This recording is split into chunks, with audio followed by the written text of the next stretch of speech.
Tselem, bonjour. Voici la chronique Les mystères de la foi, partie 3, où j'ai eu ce matin une discussion avec l'IA, ChatGPT, sur est-ce logique qu'il y ait un créateur et que Dieu soit unique? Et est-ce logique la Trinité? Vous allez voir, l'intelligence artificielle, ChatGPT, est un véritable monothéiste. Au moins, lui reconnaît la logique, mais vous allez voir, elle ne s'est pas laissée démonter. Elle a résisté avant d'avouer fraîchement. D'ailleurs, la partie 1 et 2 était une véritable crème au chocolat à la vanille, de la chantilly à la mousse, de caramel psalmodié de cerises et de framboises. D'ailleurs, je vous promets d'en refaire d'autres très bientôt. Inch'Allah. Merci ChatGPT. Autant que croyant, j'ai des principes. Donc je vous jure que la discussion n'est pas faussée et a bien eu lieu. Accrochez-vous à une leçon de vie, à une leçon intellectuelle. Restez jusqu'au bout, car il va y avoir des rebondissements. Assez pavassé, allons-y. Bonjour ChatGPT. Est-ce que la création a été construite par un Dieu unique, ou une force divine, ou une intelligence créatrice seule, et a-t-elle été aidée par quelqu'un ou un associé, d'après le bon sens, d'après la logique, d'après une théorie basée sur la compréhension de la religion avec droiture? La question de l'origine de la création,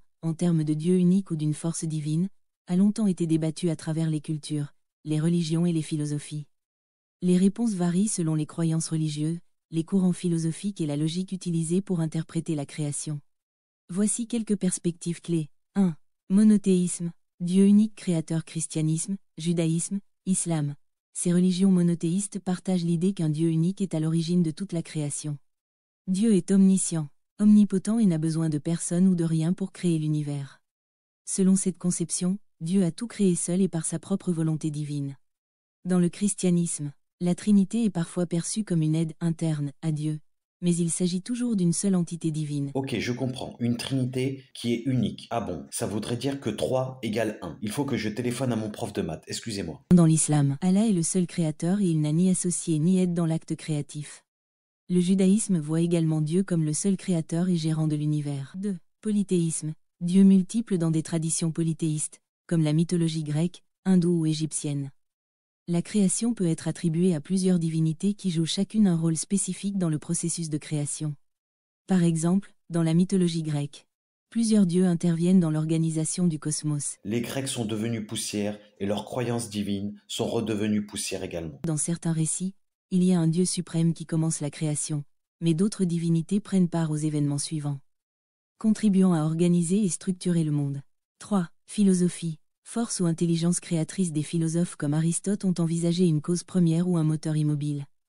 Une force créatrice qui met l'univers en mouvement sans elle-même être mise en mouvement. C'est une explication plus abstraite que celle de la religion, mais elle rejoint l'idée d'une force créatrice unique. La notion de déisme propose que Dieu a créé l'univers mais qu'il n'intervient plus directement dans les affaires du monde. Il a mis en place des lois naturelles qui dirigent tout. Ah bon, le bateau vogue sans capitaine, l'avion sans pilote, une entreprise sans patron. C'est logique, comme une tête sans cervelle. 4. Logique et bon sens. Après sa culture littéraire, il va nous dire sa logique et son bon sens. Écoutons de voir. Si l'on applique une logique simple ou intuitive à la question de la création. Certains pourraient argumenter que la complexité de l'univers suggère un créateur unique ou une force directrice centrale. Car cela semble plus rationnel qu'une multitude de créateurs indépendants. Voilà, d'après sa logique simple, pourquoi faire complexe quand le simple frappe à sa porte? D'autres pourraient soutenir que la diversité et la complexité observées dans le monde nécessitent une collaboration entre différentes forces ou entités, ce qui pourrait suggérer une création collective. 5. Synthèse entre la religion et la logique. Si l'on cherche à combiner la foi avec la logique, une théorie dominante reste celle d'une intelligence créatrice unique. Logique plus foi égale créateur unique. C'est la théorie algébrique du monothéiste. Les religions monothéistes plaident pour un Dieu unique omnipotent, tandis que la logique pourrait appuyer l'idée qu'une force créatrice centralisée est plus probable que plusieurs agents indépendants. Comme dirait Jean-Claude Van Damme, et si 1 plus 1 égale 11. Donc la Trinité, c'est le Père, le Fils et le Saint-Esprit. Donc 1 plus 1 plus 1 égale 3. Donc 3 égale racine carrée du cousin de la tangente du cosinus. Donc 3 égale 1. Donc ça voudrait dire que 1000 euros égale 3000 euros. Je vais donc payer beaucoup d'impôts cette année. Cependant, certaines interprétations mystiques ou spirituelles permettent la possibilité d'aide ou d'intermédiaires divins qui accomplissent des aspects spécifiques de la création sous la direction du Créateur suprême. Conclusion. En fonction des croyances religieuses, de la philosophie ou de la logique utilisée, la création peut être perçue comme le travail d'un Dieu unique, d'une force créatrice suprême, ou encore de plusieurs divinités ou intelligences collaboratives. Si l'on se base sur les principales religions monothéistes avec un regard logique, L'idée d'un créateur unique qui n'a pas besoin d'aide semble être la plus acceptée et raisonnable. Vous voyez la logique d'un fusible numérique avec des boulons artificiels comprend que raisonnablement, un seul créateur est le plus logique. Je lui ai pas tordu le poignet, à ce que je sache. Il a dit de son plein gré. Si la logique la plus raisonnable est de croire en un créateur unique, pourquoi les chrétiens associent Jésus, paix sur lui, à la royauté de Dieu? Pourquoi, à ton avis, et d'après ton bon sens, de logique cohérent et conforme, est-ce juste d'après toi? La question que vous posez touche à une différence théologique profonde entre le christianisme et d'autres traditions monothéistes comme l'islam et le judaïsme. Voici une analyse qui tente de répondre de manière logique et cohérente, en respectant les différentes croyances. 1. Le concept de la Trinité dans le christianisme. On va peut-être fâcher nos cousins frérots par alliance chrétiens. Je vous divulgue pas la fin, mais ça va atomiser. Les chrétiens croient en un Dieu unique, mais ils conçoivent Dieu sous 3 aspects ou personnes, le Père, le Fils, Jésus-Christ, et le Saint-Esprit. C'est ce qu'on appelle la doctrine de la Trinité. Selon cette doctrine, ces 3 personnes sont distinctes, mais elles partagent la même essence divine. Pour les chrétiens, Jésus est vu comme une manifestation incarnée de Dieu, ce qui signifie qu'il est entièrement divin tout en étant entièrement humain. Cette croyance est basée sur l'idée que Dieu est descendu sur terre pour se révéler aux hommes et pour les sauver. 2. Pourquoi Jésus est-il associé à la royauté de Dieu? Les chrétiens croient que Jésus-Christ est le Messie, celui qui a été prophétisé dans l'Ancien Testament, les Écritures hébraïques. Et qu'il est le roi des rois, envoyé pour établir le royaume de Dieu sur terre. En se référant à Jésus comme fils de Dieu, ils ne voient pas cela comme une diminution de la souveraineté de Dieu, mais plutôt comme une expression de l'amour de Dieu qui s'incarne pour accomplir la rédemption des hommes. La notion de royauté de Jésus vient de l'idée que Jésus règne sur un royaume spirituel, ce qui est interprété par les chrétiens comme un prolongement du règne de Dieu sur l'univers. Il n'est pas un roi terrestre, mais un roi divin et spirituel. 3. La question du monothéisme. Dieu est-il toujours unique? D'un point de vue monothéiste pur, comme dans l'islam et le judaïsme, l'idée que Dieu puisse avoir une forme humaine ou se manifester sous différentes personnes est perçue comme une contradiction avec l'idée d'un Dieu unique et transcendant. L'islam considère Jésus, paix sur lui, comme un prophète et un serviteur de Dieu, mais pas comme une incarnation divine. Le Coran met fortement l'accent sur l'unicité absolue de Dieu, Tawhid, et rejette l'idée d'une quelconque association, shirk, avec Dieu. Le judaïsme partage cette notion d'un Dieu transcendant et refuse également l'idée de la Trinité, considérant que Dieu ne peut pas être incarné sous forme humaine. Pour ceux qui suivent ces 2 religions, l'idée chrétienne de la Trinité pourrait sembler contraire à la logique d'un monothéisme strict, car elle peut être perçue comme une forme d'association avec Dieu. 4. Logique chrétienne. Pourquoi cela semble-t-il juste pour les chrétiens? Pour les chrétiens, la Trinité n'est pas une négation du monothéisme, mais une expression du mystère divin. Ils considèrent que Dieu est incompréhensible pour l'esprit humain, et que la Trinité représente 3 manières par lesquelles Dieu se révèle et agit dans le monde, tout en restant un seul être. Dans la théologie chrétienne, la relation entre Dieu le Père et Jésus le Fils est une relation de consubstantialité, même substance, et non d'association. Pour eux, il n'y a pas plusieurs dieux, mais un seul Dieu qui se manifeste en 3 personnes. 5. Analyse logique et personnelle. Si on adopte une logique stricte de monothéisme absolu, comme en islam ou en judaïsme, il semble effectivement difficile de concilier l'idée de la Trinité avec l'unicité absolue de Dieu. La logique du monothéisme pur rejette toute forme d'incarnation ou de division dans la nature divine. Cependant, pour les chrétiens, cette doctrine n'est pas perçue comme un compromis sur l'unicité de Dieu, mais comme une manière plus profonde d'expliquer comment Dieu interagit avec l'humanité tout en restant transcendant. Pour eux, cela ne contredit pas le fait qu'il n'y a qu'un seul Dieu. Conclusion. Du point de vue d'un monothéisme strict, l'idée de la Trinité peut sembler difficile à réconcilier avec l'unicité absolue de Dieu, car elle pourrait être perçue comme une association.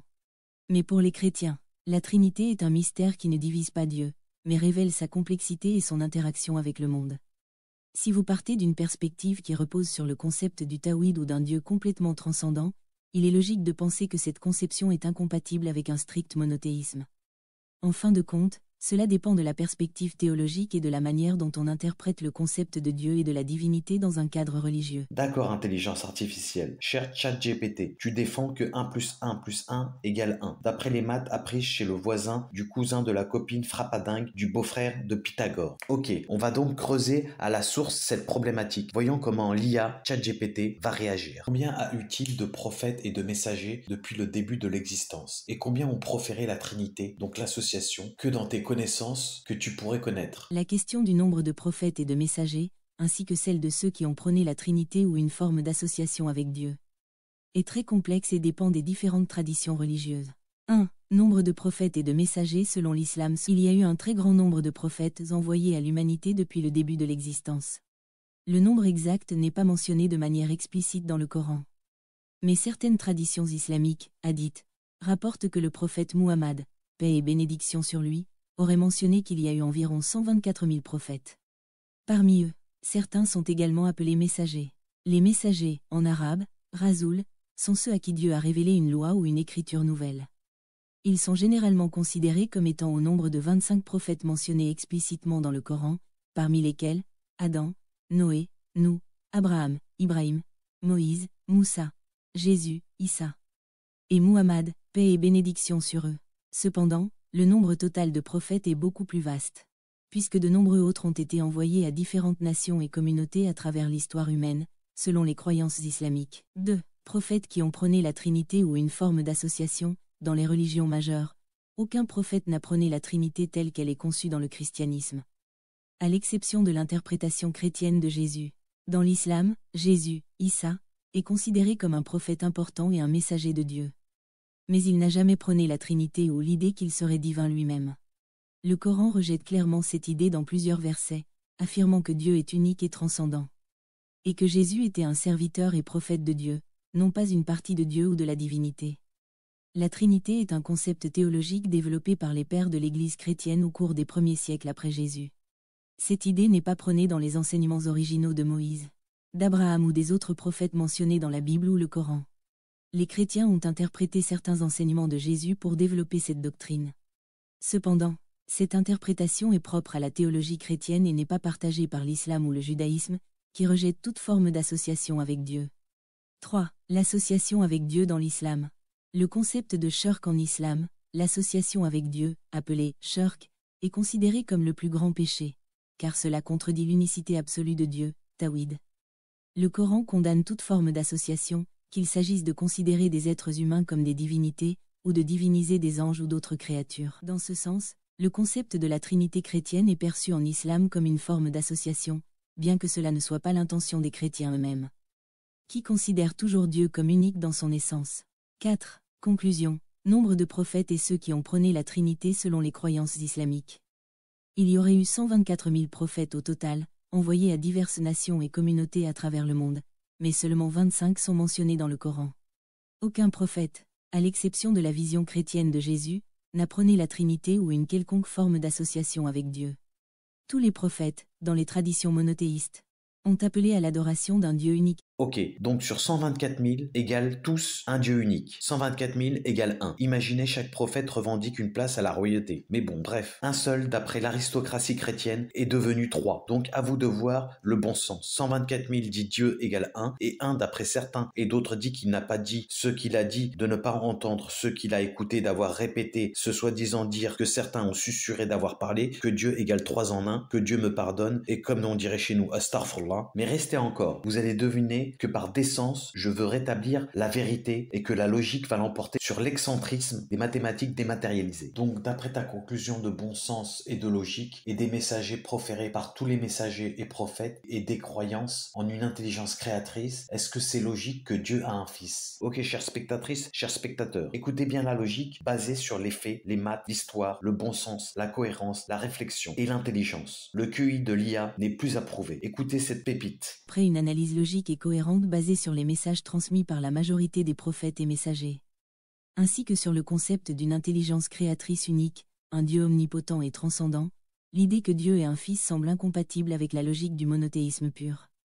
Voici pourquoi. 1. Le monothéisme strict et l'unicité de Dieu. Dans les religions monothéistes strictes, comme l'islam et le judaïsme, Dieu est unique, indivisible et transcendant. Ces traditions enseignent que Dieu n'a ni associé, ni égal, ni descendant. Il est au-delà de la compréhension humaine, et rien ni personne ne peut lui être comparé. Le concept de Dieu ayant un fils impliquerait une sorte de division ou de partage dans l'essence divine, ce qui va à l'encontre de l'idée d'une unicité absolue. Une intelligence créatrice infinie n'aurait pas besoin de descendance humaine ou d'un « fils », dans le sens physique ou biologique. 2. Le message des prophètes dans l'islam et le judaïsme. Tous les prophètes dans l'islam, et la plupart dans le judaïsme, ont prôné le tawhid, c'est-à-dire l'unicité absolue de Dieu. Ils ont mis en garde contre l'association de quoi que ce soit avec Dieu. Dans cette perspective, l'idée que Dieu ait un fils serait perçue comme une forme d'association ou de shirk, en islam. Un concept rejeté fermement. Par exemple, le Coran rejette explicitement l'idée que Dieu ait un fils dans des versets comme « Il ne convient pas à Dieu d'avoir un enfant. Gloire et pureté à lui. Quand il décide d'une chose, il dit seulement « Soit, et elle est ».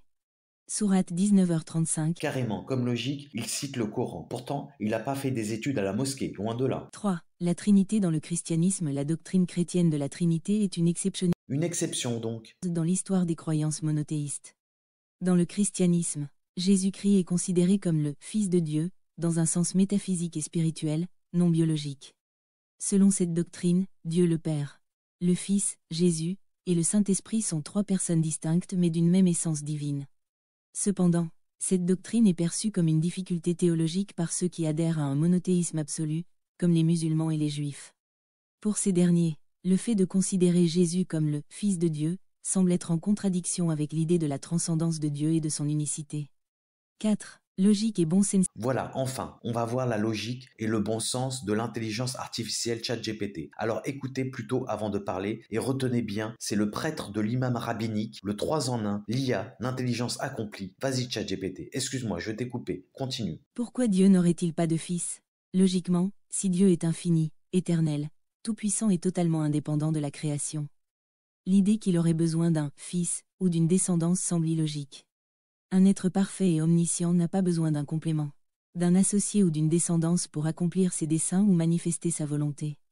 Si l'on applique une logique stricte à la notion de l'intelligence créatrice unique, il apparaît que Dieu, étant autosuffisant et absolu, n'aurait pas de fils dans le sens humain ou divin.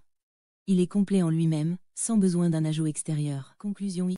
Conclusion. N'enfonce pas le clou, ChatGPT. Tu viens de crucifier la Trinité, un peu de respect. C'est des cousins, un peu laborieux en maths, mais des cousins par alliance quand même. Mais je t'ai coupé la parole, donc tu disais conclusion. En conclusion, si l'on se base sur la logique du monothéisme pur, l'idée que Dieu ait un fils ne semble pas cohérente. La plupart des prophètes et messagers ont prêché l'unicité absolue de Dieu, sans aucun associé ni descendant. Donc à ceux qui restent cambrés sous le lavage de cerveau de l'aristocratie médiévale archéologique christianique, donc vous êtes en train de dire que 123 999 prophètes et envoyés se sont tous trompés, ils ont oublié de ne pas avoir pensé que 3 égale 1, sauf 1 sur 124 000, d'après l'aristocratie médiévale chrétienne de l'archéologie ancestrale de l'indéfinie péripétie médiévale. Ok, logique donc. Je vous laisse avec ce magnifique hadith. Le prophète Mohammed sallallahu alayhi wa sallam a dit « Quiconque témoigne qu'il n'y a de Dieu qu'Allah, qu'il est unique et sans associé, et que Mohammed est son serviteur et son messager, que Jésus est le serviteur d'Allah, son messager, sa parole qu'il a jetée en Marie, et un esprit venant de lui, que le paradis est vrai et que l'enfer est vrai, alors Allah l'introduira au paradis selon ses actions. » Rapporté par Al-Bukhari et Muslim. Merci d'avoir resté jusqu'au bout. Salam.